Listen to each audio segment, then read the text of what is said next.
¿Pero qué coño haces tú aquí? Esa fue la frase exacta que salió de mi boca cuando lo vi plantado frente a mí en plena puerta del hotel.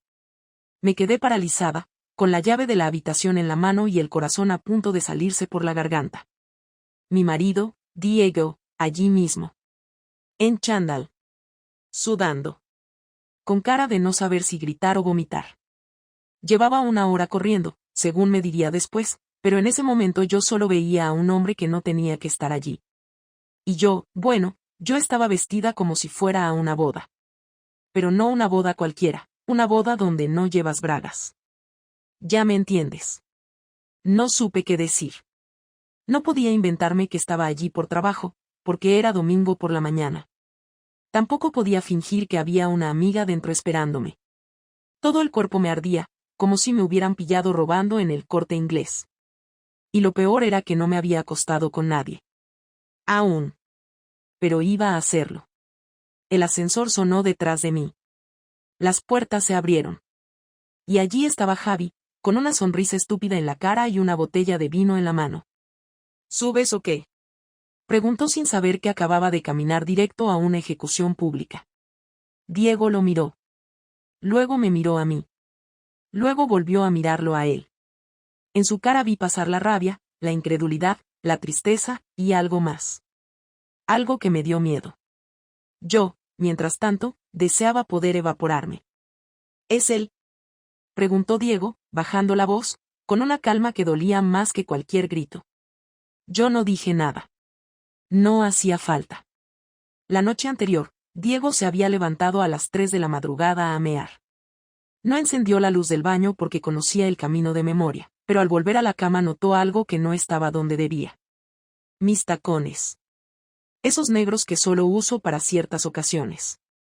En lugar de estar en el armario, estaban debajo de la silla. Al día siguiente no me dijo nada, pero se le notaba distinto. Me ofreció café sin que yo se lo pidiera, me miró demasiado durante el desayuno, no comió pan. Eso para él ya era un síntoma. Lo que yo no sabía era que ese día había llamado a su primo Tomás, el que trabaja como recepcionista en un gimnasio. Tomás siempre había sido muy discreto, pero también muy leal a Diego. Le pidió que le dejara una de las llaves de las taquillas privadas para dejar su ropa y ducharse tras salir a correr. Tomás se la dio sin hacer preguntas. Diego no fue a correr. Fue a seguirme. Yo le había dicho que tenía comida con unas excompañeras de la universidad, algo que podría sonar creíble si no fuera porque 2 de ellas se habían mudado a Murcia y la otra estaba en Londres desde hacía 3 años. Diego no preguntó nada en el momento, simplemente asintió, como si no le importara. Pero claro que le importaba. Se duchó en el gimnasio, se puso una camiseta vieja que había dejado ahí y unas zapatillas rotas para parecer que había salido a hacer running. Luego fue al hotel. Yo había reservado la habitación por Booking, a mi nombre, sin esconder nada, porque en realidad no pensaba que Diego fuera capaz de hacer algo tan meticuloso. Siempre lo había visto como alguien que prefería no saber las cosas si había riesgo de sufrir. Creía que si alguna vez sospechaba algo, se limitaría a callar, a encerrarse en su mundo, a fingir que todo seguía igual. Me equivoqué. Llegó una hora antes de que yo apareciera. Se sentó en una cafetería justo enfrente, pidió un cortado y se quedó mirando la puerta giratoria del hotel como quien espera que alguien le diga que todo es mentira. Lo supe después, cuando me contó cada detalle, con la frialdad de quien ya ha cruzado una línea mental sin retorno.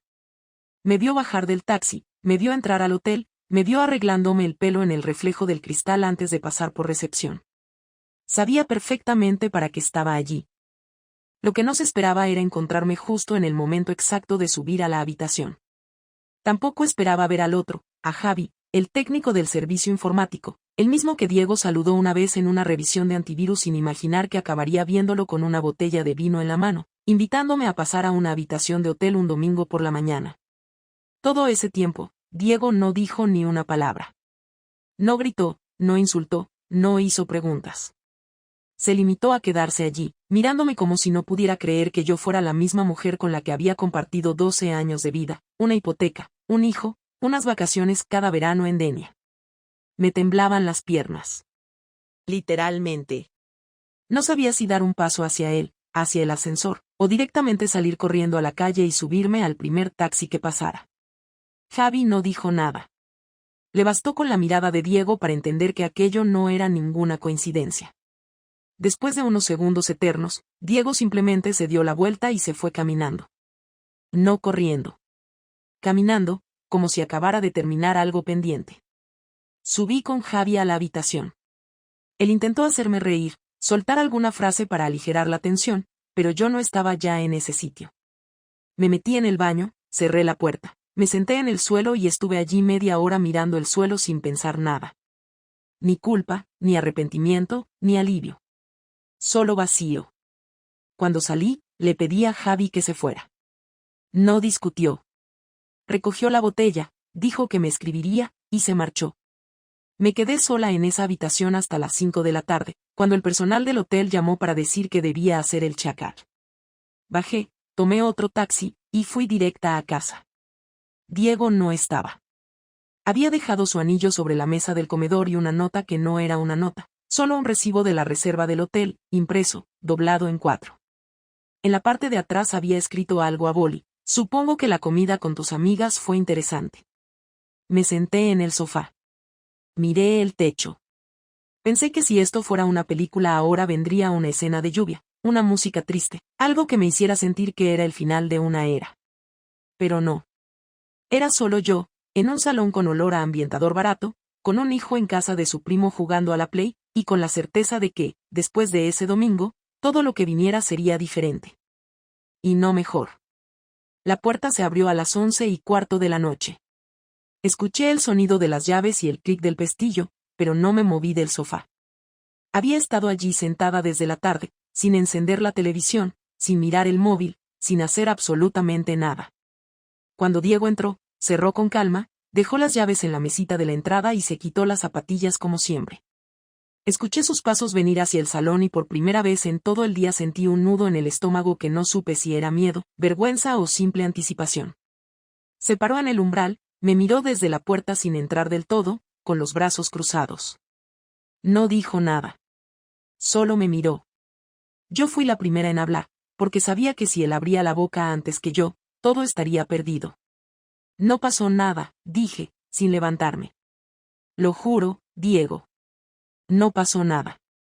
Él alzó una ceja como si no pudiera creer que eso era lo primero que yo decidía decir después de todo. ¿Me estás hablando en serio?, preguntó, sin moverse. Sí. Lo juro. Subí con él, pero luego lo eché. No pasó nada. Ni un beso. Nada. ¿Y eso qué cambia? Me quedé en silencio, porque en el fondo tenía razón. Había ido a hacerlo. Si Diego no hubiese aparecido, lo habría hecho. Y eso lo sabíamos los dos. No soy una cualquiera. No soy una mujer que engaña porque sí. No sé cómo llegué a esto, Diego. De verdad que no lo sé. Me sentía vacía, ignorada. Necesitaba sentirme viva otra vez. Él entró al salón, se sentó en el sillón de enfrente y apoyó los codos sobre las rodillas. Me miraba sin parpadear, como si analizara cada palabra que salía de mi boca. No hablaba, y eso me ponía aún más nerviosa que si gritara. ¿Vacía?, repitió.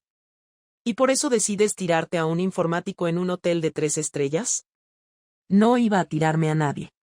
Solo quería salir de esta rutina asfixiante, sentir que alguien me miraba como tú ya no me miras. ¿Y te parece que la mejor manera de resolver eso es yéndote a la cama con otro? No lo hice. No llegué a hacerlo. ¿Eso no cuenta para algo? Diego se echó hacia atrás, suspiró por la nariz y se frotó los ojos con fuerza. Cuando volvió a hablar, lo hizo más tranquilo, pero su tono era peor que si estuviera gritando. Sonaba como alguien que ya no estaba herido, sino que ya no esperaba nada. No sé qué me jode más, si la traición o las excusas. Porque lo que estás diciendo no es nuevo. Llevamos años en lo mismo. Yo también me he sentido solo, Marta. Yo también he pensado que esto se estaba apagando, pero ¿sabes qué hice? Me quedé. Aguanté. Intenté salvar algo. ¿Tú qué hiciste? Te arreglaste, te pusiste perfume y te fuiste a follar con un tipo que conociste arreglándote una impresora. No es así. Entonces, ¿cómo es? Me sentía invisible, Diego. No me hablabas. No me tocabas. No me mirabas. Llegabas a casa y solo hablábamos de facturas, del colegio de Nico, de si había pan. Dejaste de besarme en la cocina, dejaste de tocarme en la cama. Empecé a sentirme como un mueble. ¿Y hablaste conmigo? ¿Intentaste decirme algo? Claro que sí. Pero tú no escuchabas. Solo sentías y te ibas a mirar el móvil o a ver la tele. ¿Y eso justifica esto? No lo justifica, pero lo explica. Diego se levantó.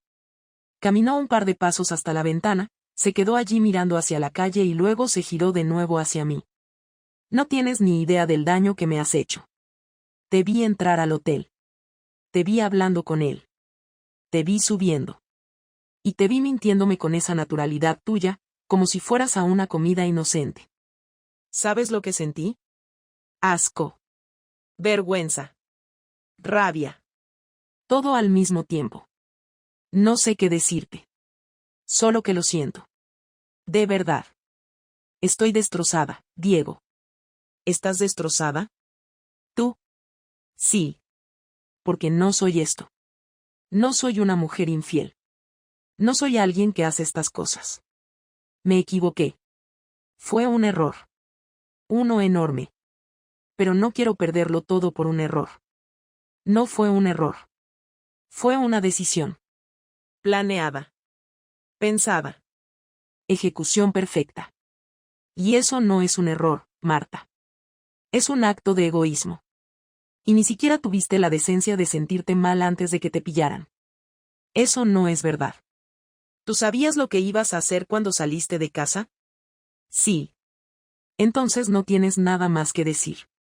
Diego fue a la cocina, sacó una botella de agua, bebió sin prisa, volvió al salón, agarró las llaves del coche y me miró como si ya no me conociera. Me voy a casa de mi hermano esta noche. Nico se queda contigo.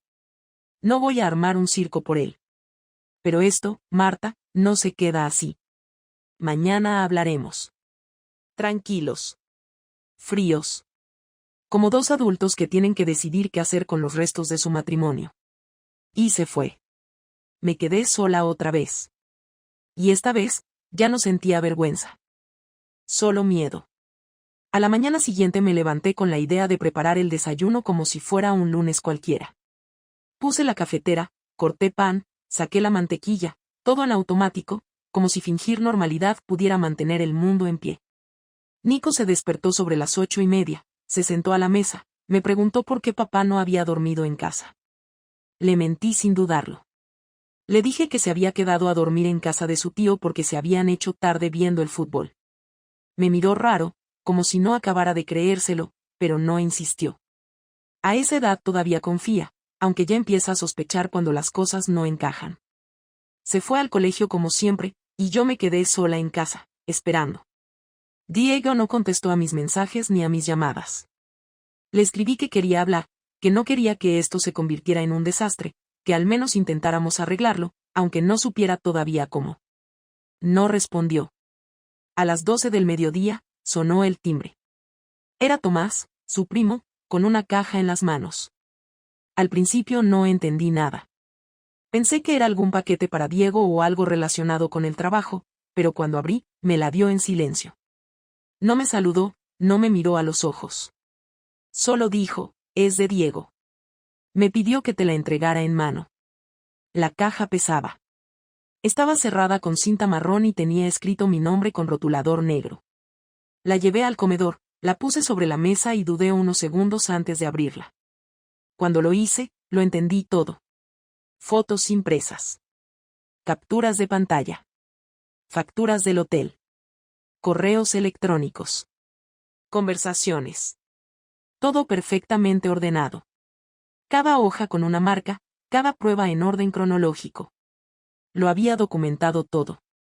No solo la cita del hotel. También había conseguido acceso a mis correos del trabajo, a mi agenda personal, incluso a las conversaciones antiguas con Javi. No sé cómo lo hizo, pero lo había hecho. Cada paso. Cada frase. Cada día en que fingí estar en otro sitio. La carpeta final tenía una copia del borrador de divorcio. Había una nota con su letra que decía, esto es por respeto. para que no digas que no te di oportunidad de saber lo que viene. Me quedé allí sentada, viendo las hojas, leyendo conversaciones que ya ni recordaba haber tenido. Frases que me dolían al leerlas, no por lo que decían, sino por cómo me retrataban. En esos chats, yo era otra persona. Una versión de mí que no reconocía, pero que claramente existía. Reía, flirteaba, hacía planes para escaparme, hablaba de Diego como si fuera un estorbo. Vi eso con mis propios ojos. Y supe que nada iba a volver a estar bien. Intenté llamarle otra vez. Nada. Llamé a su hermano. No quiso darme información. Me dijo que Diego no quería hablar conmigo de momento, que él no se iba a meter y que lo mejor era que esperara. No colgó de forma grosera, pero no me dio espacio para insistir. Estaba claro que toda su familia sabía lo que había pasado. Y que yo estaba completamente sola en esa parte del campo. A las 6 de la tarde, me llegó una notificación del banco. Había un movimiento en la cuenta conjunta. Un traspaso completo del dinero que teníamos a una cuenta solo a su nombre. No era ilegal, era dinero común, pero claramente lo había hecho antes de presentar la solicitud de separación. Me quitó acceso a todas las cuentas menos una, la que usábamos para gastos corrientes, donde dejó exactamente 320 euros. Suficiente para comprar comida una semana, pagar el gas, y poco más. Todo lo demás, fuera de mi alcance. Luego vino el correo del colegio. Diego había escrito a la dirección académica para cambiar el número de contacto de emergencia. Ya no figuraba yo. Había puesto el de su madre. No me lo dijo. Simplemente lo hizo. Y eso fue lo peor. No los gritos. No los reproches. No los portazos. Lo que me estaba haciendo era meticuloso, frío, calculado, y dolía más que cualquier drama. No me bloqueó de WhatsApp, pero dejó de leer mis mensajes. Eso lo comprobé después. Los escribía y los veías con los 2 tics, pero nunca se ponían azules. Empecé a entender que esta era su manera de hacerme pagar. No quería destruirme de golpe. Quería que lo sintiera todo, poco a poco. Como un corte que sangra lento pero no se cierra. Esa noche, me duché y me metí en la cama sin cenar. No dormí. Me pasé horas mirando el techo, sin saber si llorar o gritar. Pensé en escribirle una carta, en dejarle una nota, en buscarle al día siguiente en su trabajo. Pero no sabía si eso haría algo. Porque entendí que él ya había decidido, y que su silencio era la señal más clara de que la venganza ya estaba en marcha. Me quitó el control, pero lo hizo con una elegancia que me desarmó. Me quitó la posibilidad de explicarme, me negó la pelea, el drama, la oportunidad de llorar en su cara y rogarle perdón. Y eso dolía más. Porque ni siquiera me odiaba. Me estaba borrando. Poco a poco. Con cada paso. Pasaron 5 días sin que Diego pusiera un pie en casa. Nico preguntaba por él cada noche antes de dormir y yo repetía la misma mentira con pequeñas variaciones para que no pareciera una excusa reciclada. Decía que tenía mucho trabajo, que estaba ayudando a su primo con una mudanza, que había tenido que irse a Madrid por un curso. No sé cuánto tiempo más habría podido sostener eso, pero el viernes a las 7 de la tarde Diego apareció. Llamó a la puerta como si fuera un visitante. Yo estaba preparando la cena y, cuando escuché el timbre, sentí una descarga tan fuerte que casi dejé caer el cuchillo. Me limpié las manos con el trapo, fui a la puerta, la abrí, y allí estaba. Llevaba una mochila pequeña, una carpeta azul y una expresión neutra, como si viniera a hablar con alguien que no conocía. Nico lo abrazó enseguida y Diego se agachó para devolverle el abrazo, le preguntó cómo estaba, le dio un beso en la cabeza y le dijo que fuera a su habitación porque necesitaba hablar con mamá. El niño obedeció sin hacer preguntas. Diego entró sin saludarme, fue directo al comedor, dejó la carpeta sobre la mesa, se sentó y me miró como si esperara que hiciera lo mismo. Me senté frente a él sin decir nada. Estaba tan nerviosa que sentía los latidos en el cuello. Él abrió la carpeta, sacó 2 hojas y las puso frente a mí. Eran los papeles del divorcio, ya con la firma de él. No quiero discutir, dijo sin levantar la voz. Quiero dejar las cosas claras para que esto no se vuelva más feo de lo que ya es. Yo no sabía por dónde empezar. Tenía tantas cosas que decirle que al final me quedé callada unos segundos antes de atreverme. ¿Esto es definitivo? Pregunté con la voz más seca de lo que pensaba. Sí, respondió sin rodeos. No voy a cambiar de opinión. No después de todo lo que vi y de cómo lo manejaste. Sé que me equivoqué, Diego. No lo estoy negando. Pero esto lo estás haciendo como si no hubiéramos vivido nada juntos. Porque así es como se siente. Como si nada de eso hubiera sido real. Cuando alguien te miente con tanta naturalidad, durante tanto tiempo, todo lo anterior se vuelve una sospecha. Pero no todo fue una mentira. No, pero eso no importa ahora. ¿Ni siquiera vas a dejar que intente arreglarlo? No quiero que lo arregles. No tengo ningún interés en reconstruir algo que ya está contaminado. Estoy cansado, Marta. Y no quiero pasar los próximos años preguntándome si lo volverás a hacer, o si simplemente no me lo enteraré la próxima vez. No va a haber próxima vez. Fue una vez. Una sola. Eso lo dices tú. Yo ya no te creo. Me dolió más que me lo dijera sin rabia. Su tono era tan sereno, tan firme, que supe que no lo decía por herirme, sino porque de verdad lo sentía. No había forma de revertir eso. Aún así, intenté buscar un resquicio, algo. ¿Qué va a pasar con Nico? Eso sí quiero hablarlo contigo. Sin abogados. Sin gritos. Sin venganza. Vamos a compartir la custodia. Yo voy a buscar un piso cerca. Él se quedará aquí de momento contigo, pero quiero tenerlo conmigo la mitad del tiempo. Fines de semana alternos, mitad de las vacaciones, y 2 días entre semana cuando pueda por mi trabajo. Vamos a organizarlo de forma que no sufra más de lo necesario. ¿Y esta casa? Te la quedas tú. No quiero pelear por cosas materiales. Ya hablé con el abogado para hacer el traspaso del piso a tu nombre. Tú pagarás la hipoteca, yo dejaré de aportar. Y ya he retirado mi nombre de la cuenta. Tú tendrás que reorganizar tus finanzas. Yo me encargo de Nico mientras tanto. No quiero que te falte nada, pero tampoco quiero seguir compartiendo nada contigo. ¿Y tú? ¿Dónde vas a ir? Ya tengo un piso. Me mudo este domingo. ¿Ya tenías todo esto preparado? Desde antes de aparecer en ese hotel. Tragué saliva. Sentí una presión en el pecho que no venía del remordimiento, sino de la conciencia de que todo estaba ya ejecutado. Que yo había sido espectadora de mi propio derrumbe. Él había reaccionado con una frialdad que me superaba. Yo pensaba que habría una pelea, una segunda oportunidad, una caída emocional. Pero Diego lo había planeado como si se tratara de cerrar una empresa. ¿Todavía me odias? No. Ya no. Entonces, ¿por qué te vas así? Porque quedarme sería peor para los dos. No quiero vivir con alguien que me rompió la confianza. Y tú no querrías estar con alguien que cada vez que te mire te recuerde lo que hiciste. No funcionaría. Y no pienso quedarme aquí solo para tener un techo y una rutina. Ya no somos un equipo. ¿Vas a estar con alguien más? No. No tengo la cabeza para eso. ¿Y algún día, podríamos hablar, sin rencor? No lo sé. Eso no depende solo de mí. El tiempo dirá. Se levantó, agarró su carpeta, fue a la habitación de Nico, se sentó con él unos minutos, y luego volvió al salón. Me miró una última vez. No quiero hacerte más daño. Pero esto no tiene arreglo. Y se fue. Yo me quedé allí, sin lágrimas, sin rabia, sin reacción. Solo con la certeza de que todo había terminado. Han pasado 3 meses desde que Diego se fue. El proceso del divorcio ya está terminado. Firmamos todo hace unas semanas, sin ceremonias, sin intercambios emocionales. Fue en la notaría, 15 minutos de papeles, bolígrafos, miradas vacías y un apretón de manos frío al final. Salimos del edificio por caminos separados. No hubo despedida. No hubo última palabra.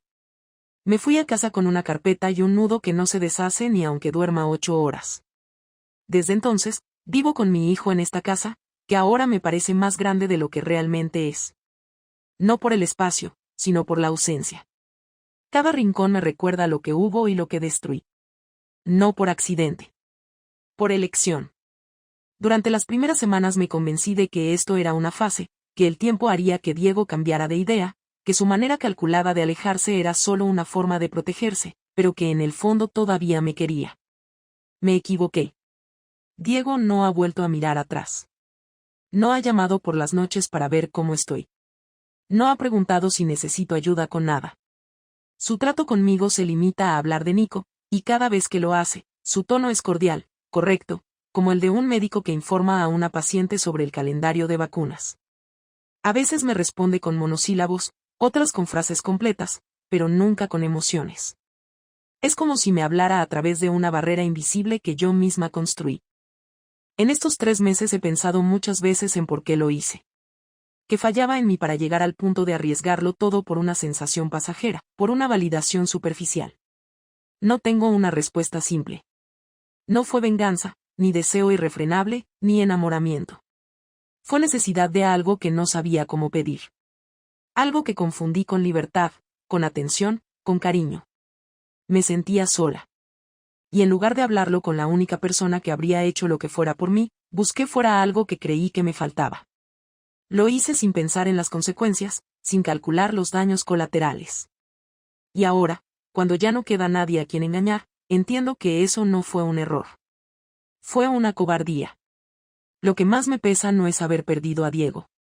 Lo que más me pesa es haber destruido la imagen que él tenía de mí. Me miraba como si yo fuera su lugar seguro. Y ahora no me mira en absoluto. Me convertí en un problema que él resolvió, no en alguien con quien pudiera hablar. Y lo entiendo. Si los roles estuvieran invertidos, no sé si yo habría tenido la misma fuerza que él para marcharse sin hacer escándalos, sin arrastrarse, sin romper nada. Yo habría gritado. Él no. Me dejó sola con mi culpa. Y eso es peor. Javi intentó escribirme un par de veces. Nunca le contesté. No tenía nada que decirle. No fue su culpa, pero tampoco me interesa tenerlo cerca. Lo que pasó entre nosotros fue vacío. Un impulso mal gestionado. No era amor, ni conexión, ni nada que valga la pena conservar. Solo fue el detonante. El error visible. El motivo por el cual hoy estoy sola. Nico no pregunta tanto como antes. A veces me dice que quiere dormir en casa de papá, y lo dejo ir sin poner trabas. Quiero que tenga con Diego lo que yo rompí. Quiero que no cargue con esta historia como si fuera suya. Aunque sé que algún día preguntará. Y no sé qué le voy a decir. No tengo la versión amable. Solo tengo la verdad. Que su madre tomó una decisión egoísta. Que lo hizo sabiendo lo que estaba en juego. Que pensó que no la iban a descubrir. Y que perdió a su familia por eso. Estoy empezando a reorganizar mi vida, aunque todavía no sé bien cómo. Volví a salir con mis compañeras de la clínica, acepté algún plan social, me estoy obligando a no quedarme en casa los fines de semana. No porque me apetezca, sino porque el silencio se vuelve insoportable si dura más de 2 días. A veces me pongo a limpiar compulsivamente, a mover muebles de sitio, a vaciar cajones. Como si el orden externo pudiera compensar el caos que llevo dentro. No funciona, pero lo sigo haciendo. Necesito sentir que hago algo. No he vuelto a confiar en nadie. Ni creo que lo haga pronto. No porque los demás me hayan fallado, sino porque ahora soy consciente de lo que soy capaz de hacer. Y eso pesa más que cualquier traición ajena. A veces, cuando Nico se queda dormido en el sofá viendo una peli, lo miro durante minutos como si pudiera encontrar en su cara una señal de que todo va a estar bien, de que esto no lo marcará para siempre. Ojalá. Lo único que quiero es que no me odie cuando sea mayor. Que no repita mi historia. Que no se acostumbre a la mentira como una forma de sobrevivir. Si logro eso, al menos habré hecho una cosa bien. Diego me dijo una vez, en uno de nuestros últimos silencios compartidos, que uno no se da cuenta de lo que tiene hasta que lo rompe. Y que cuando se rompe, ya no sirve de nada darse cuenta. En ese momento no supe qué contestarle. Ahora sí lo sé. Tenía razón. Pero lo entendí tarde. No sé si algún día él podrá hablarme sin esa frialdad. No sé si podré perdonarme. Tampoco sé si merezco hacerlo. Lo único que sé es que esta versión de mí que nació aquel domingo de hotel ya no puede volver atrás. Y todo lo que me queda es vivir con eso. Y aprender. Aunque sea a la fuerza.